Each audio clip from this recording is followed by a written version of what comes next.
Chapter 2.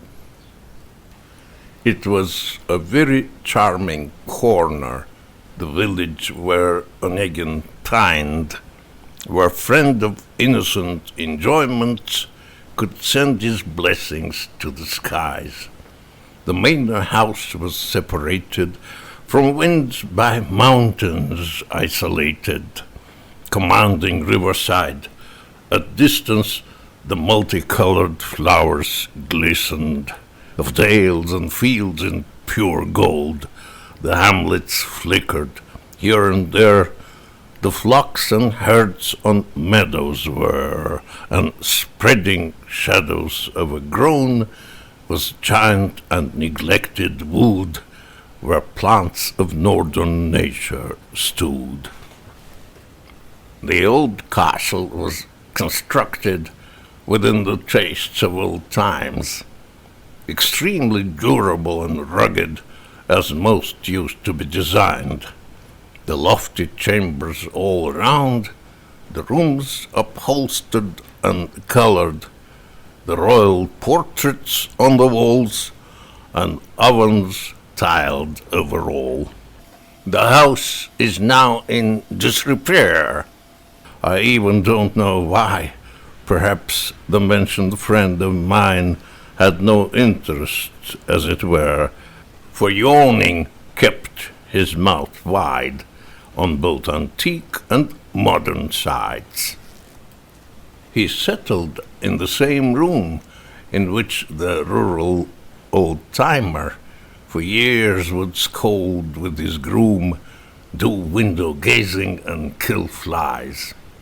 All things were simple: oak floor, 2 cases, table, nothing more. A wink, nowhere remained traces. Onegin opened both cases. In one were books on household. The next was packed with berry booze, the pitchers filled with apple juice, and a calendar very old. The man was so occupied that other books he never tried. Alone amidst his own possessions, in order just to pass the time, Eugene invented a conception to introduce a new design. The wizard of a desert land, the joke of ancient heavy rent, he substituted by small payment, and the bond people blessed their fate, while sitting tightly in his den, perceiving it as a great danger, was his astute and sneaky neighbor. Another was a smiling man, but everyone decided that he was a menace and a fad. At first they wanted to see him, so at the back door of his shack he used to keep a racing team to counter visitors' attack.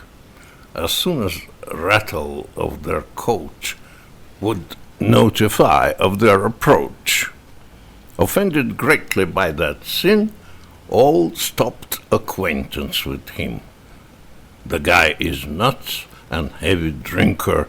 He drinks red wine by the cans.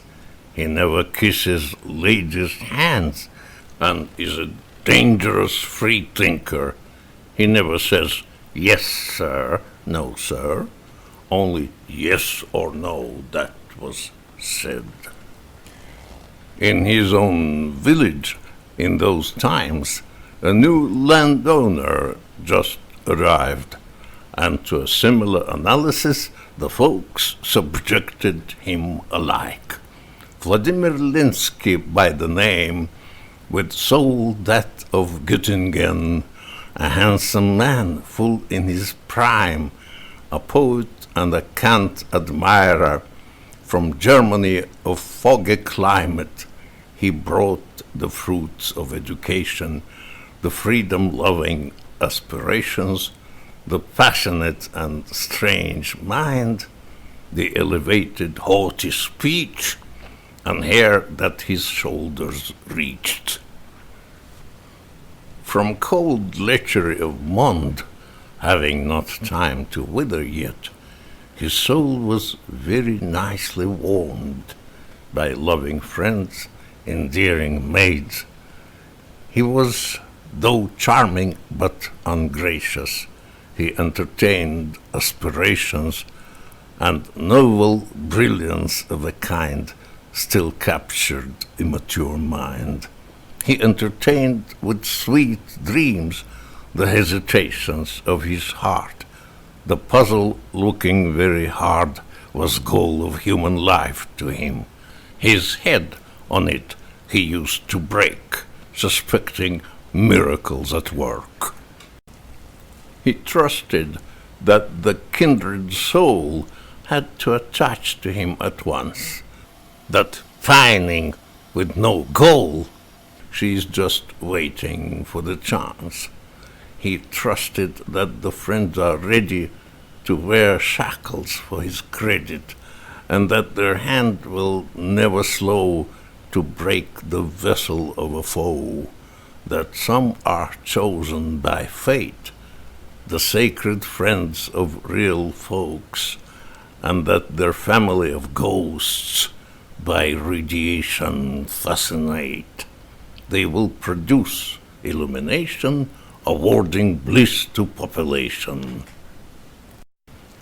He had an early troubled blood by indignation, guilt, and shame, by pure love for what is good, and by sweet cruelty of fame. He traveled in the world with lyre, in countries of creative fire. The skies of Goethe and of Schiller upheld his soul alive and thrilling. The lofty muse and fine art, the lucky man put not to shame. In songs he proudly retained his always elevated heart, the bursts of virginal desire and simple charm that we admire. He sang of love, it was his nature. His song was very clear soon, as thoughts of simple-minded virgins, as sleeping infants, as the moon in the untroubled voids of skies, goddess of mysteries and sighs.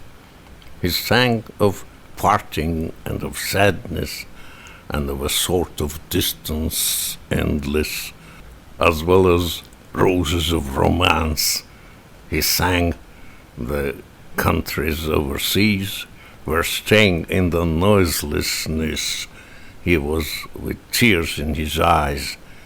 He sang the life of withered hue at nearly 18 or due.